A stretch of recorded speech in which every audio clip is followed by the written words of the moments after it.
Hi, my name is Josh London, and I did my paper on the different proposed models of the psychology behind attention. In 1890, William James famously wrote that everyone knows what attention is.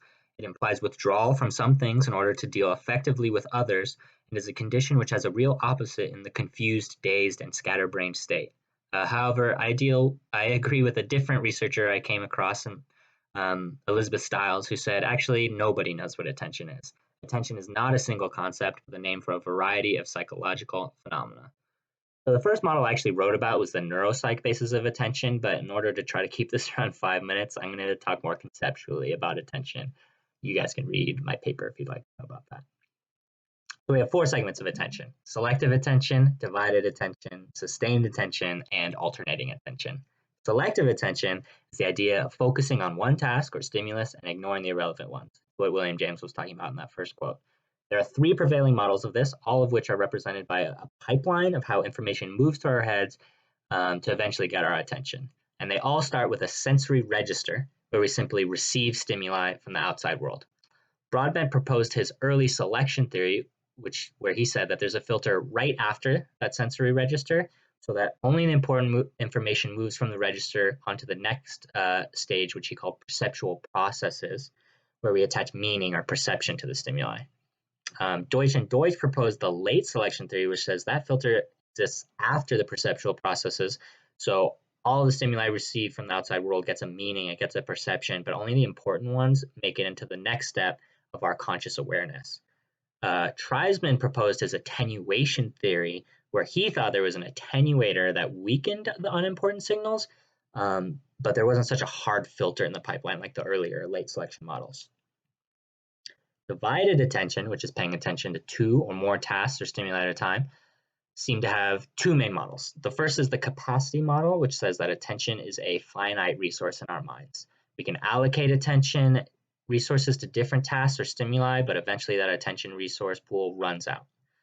Increased complexity can cause a task to take up more of our attention, but a task that we already know how to do or have practiced, it takes up less and less of our attention. More modern research, however, suggests that there's a more complex system at play, that there's a large-scale optimization strategy run by our brains to allocate attention resources between tasks and stimuli. So sustained attention, paying attention to something for a longer period of time, also had two main models. The first is the opportunity cost model, which tells us that sustained attention is a factor of motivation and rewards. Over time, we feel like we're getting less rewarded for paying attention, so we lose focus, we lose vigilance. However, the resource control model essentially tells us that we lose control over our attention resources over time. And this is based on research that has pretty good evidence that our mind wants to default to what they call mind wandering, which is exactly what it sounds like.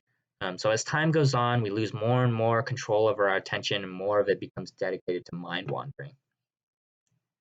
So alternating attention, switching attention from one thing to another, is studied and understood largely in terms of switch costs, which is the decrease in cognitive performance that is observed when we try to switch our attention from one task or stimulus onto another. Shift costs are thought to be broken down into two parts: an active preparation component and a residual component. There's significant evidence to support that shift costs are highly reduced when people are given ample time to prepare for the switch in focus.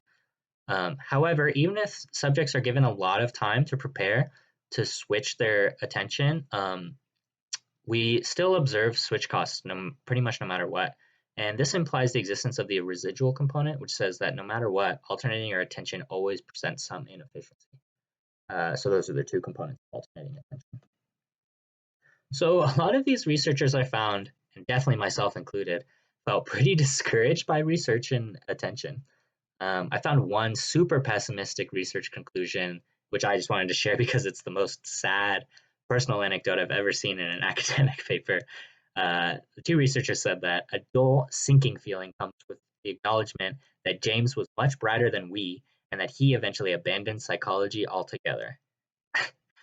And I think that this discouragement stems from the fact that a lot of this research shies away from even defining what attention is, or what attention resources are. Some of these models aren't really falsifiable. A lot of them haven't been proven incorrect or correct, even the really old theories. So I really agree with this other Elizabeth Stiles quote, which I think hits the nail right on the head. And she said, as long as we have no agreed definition for either attention or consciousness or for any of their varieties, we are in danger of trying to explain something we do not properly understand in terms of something else that we do not properly understand. So, in conclusion, for thoughts moving forwards, it's my hope that we can break down this concept of attention into more specific, more segmented topics. Um, Perhaps even move away entirely from trying to unify all these phenomena under one umbrella of attention. Because it really does seem like the definition of attention, the definition of attention resources, it really depends on what the context is. Um, So this way, I think we can come up with better definitions of attention that are context specific and come up with more concrete models and concrete ideas of exactly how it works. Thank you.